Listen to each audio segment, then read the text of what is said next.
Magandang umaga mga bro. Ito po yung update ng ating trabaho mga bro. Nalala nyo mga video ko yung marker dyan na yung kahugis na heart, yung may portal. Nabaklas namin yun. Laki pala. Ganito ang hugis niya nung marker na yan. Ganito yung sitwasyon ng hugis nun. Dito parang pagganon yun porma. Pagganon. Parang may hard na ganyan. Tapos yung porma niya mga bro, para siyang hard, para ding paa. Tapos dito sa dulo may pointer. May pointer na papasok. May pointer dyan na papasok dyan. Pero sa ilalim nito may nakaukit na parang dalawang mata na pag ganun. Ganun. Parang dalawa. Parang nakasiba dalawa. Tapos dito sa gilid, malaki ang dito sa gilid na portal na parang kinuukit na nakasi. Tapos dito, yung pointer dito may nakalak na paa ng bata, nakaganon, nakaganyan. Nakalak yung paa ng bata. Ibig sabihin, yung pointer nun parang ano mga bro ba, parang panglingla lang, papasok ka doon. Pero sinasadyang may nakalak na paa. So ayan yung mga kasilalim to. Ito para din siyang paa mga bro, yung porma. Binaklas namin kasi napakabigat to. Binaklas namin. Yung content nito ay parang chemical talaga, talang tunaw tong klaseng bato to, yung maputi. Tapos mula dito mga bro na yung sinasabi kong pointer dyan, na sinasabit ng pointer, ito pala mga bro, ito mataas to, kaya lang binasag nila, karugtong to. Tapos yung pinakadulo talaga niya, ito yung pinakadulo niya. Kung titingnan natin mga bro, para siyang gagawin yung porma na para siyang uod o halimbawa ganyan, nakarugtong siya dito, ganyan, mataas kasi ito nakarugtong, para siyang uod na nakatunganga yung porma niya, nakaganyan. Tapos may butas, ayan o, may butas pati dito, may butas din, ayan. Tapos yung sa ilalim niya, ayan, may butas rin, ayan o, tagos yan, ayan o, tagos. Tapos dito daw, dito, kaso lang nabasag nila, may pointer daw dito na maliit. Yung pointer na yun, yan yung susukatin. Kaharap doon sa pointer na yan, yung may tabas dyan, yun ang susukatin dito. Tapos dito sa gilid, ayan, nakakurba to pag ganyan, kadugtong dito nya, butas yan, tagos, ganyan, kapurtal. Tapos ito, kadugtong ito, maliit, kadugtong to, kaya kaso lang nabasag.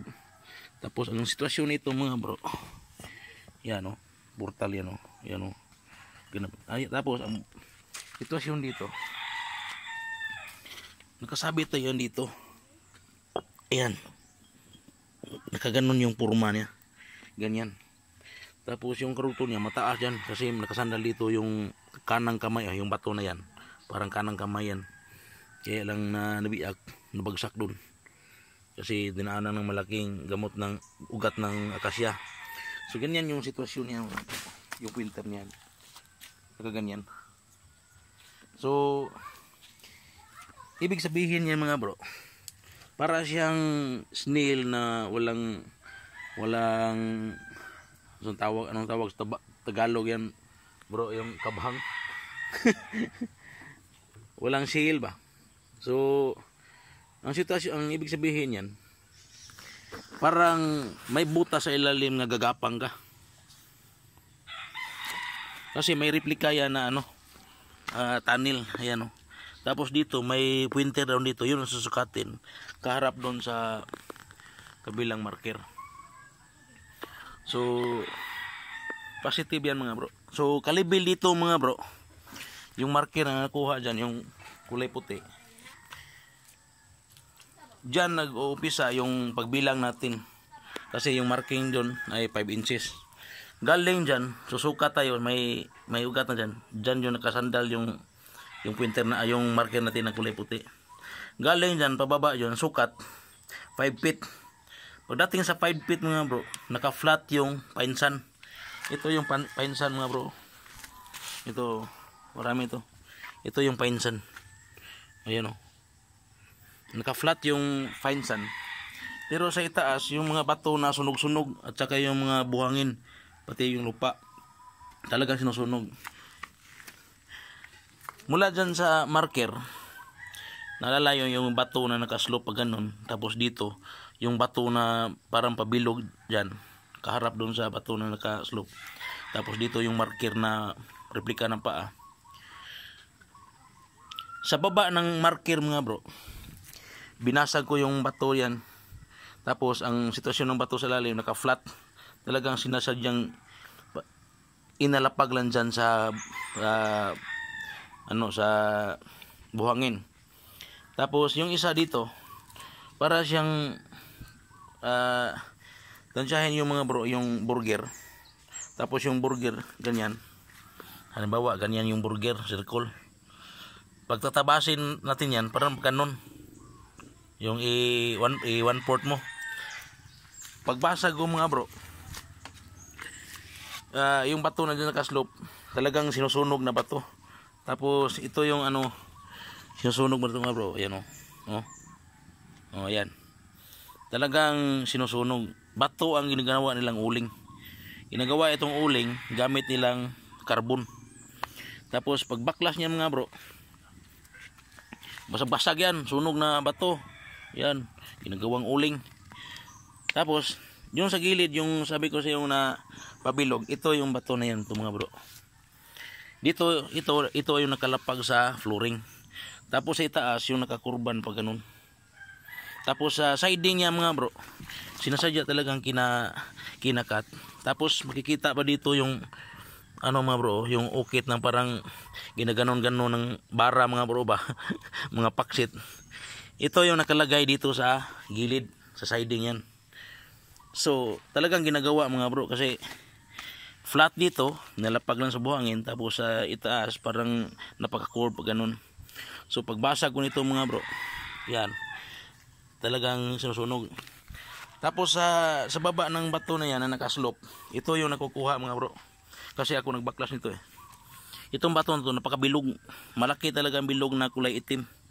Tapos ang nangyari, pag baklas ko, talagang sa Bisaya mga bro, mga paksit-paksit mga bro ba, mga pakpak, kagaya nung kabilang trabaho namin. Ngayon sa ilalim, hindi na puruhan ng pagsunog nila. Ito masa talaga, simento. Yan o, parang pwede buhatong bairan mga bro ba, pwede gagawing hasaan. So yan, hindi na puruhan to.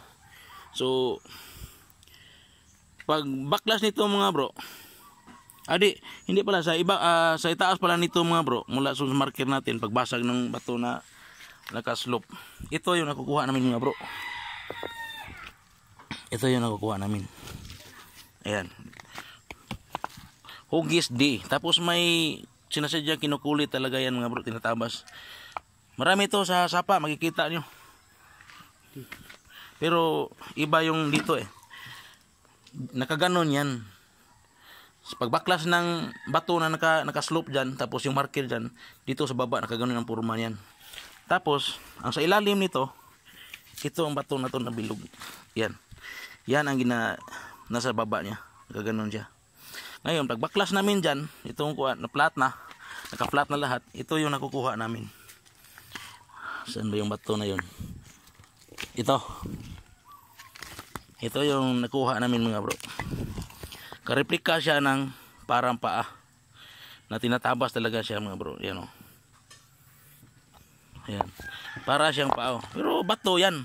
Pero parang ganyan mga bro ba. Ano? Lagyan ng sinilas mga bro ba. Tapos may partner mga bro, kasi kanan to eh. Ito may maliit bro, kaliwa. O di ba? Sinasadya talaga yan. Tapos ito, yung mga bato sa diyang tinatabas, ganun, ito. Tapos ito rin, tinatabas. Marami pa ito. Sadyang tinatabas yan. Ito parang Bisaya pa mga bro, wala palapa mga bro ba, ayan oh, di ba? Kana na replika na paa. Dami dito mga nakuha mga bro. Ito yan mga bro, tinatabas. So ibig sabihin ito mga bro, under pa rin tayo. Digging matayan pababa. Galing sa buhangin, sa painsan, bababa tayo. Akala ko kasi mga bro, yung painsan naabot ng 1 meter, hindi pala. Isang ano lang, isang ruler lang ang kapal niya. So lahat dito mga bro talagang may replika. Ito mga bro, di ba? May replika talaga, kagaya ito. May replika talaga. So ibig sabihin ng D mga bro, D tinuod. Ayan o. Basta di tinuod. O, alam nyo yan. Anong sabihin ng di? Talagang digging down ka pa. Basta bilog yung bato, tapos lagyan pa ng di tinuod. Ayan. Bababa ka. O, ayan mga bro. Basta yung replika ng pointer na sinasabi, ayan pala. Nakukuha na. Para siyang uod o parang snail. Ibig sabihin niya mga bro, may entrance dito na gagapangin mo. Gagapang ka. So yung sa haba ng pointer na yan, yun ang susukatin. So sa haba nito mga bro, yun ang susukatin kung gaano talaga kahaba yung gagapangin mo sa ilalim. So ayan mga bro, yung update dito, may painsa na. So ayan, may portar. So ito na, ito yung stima natin dito. So positive yung steam natin. Ayan. So update kayo sa sunod. Ayan mga bro.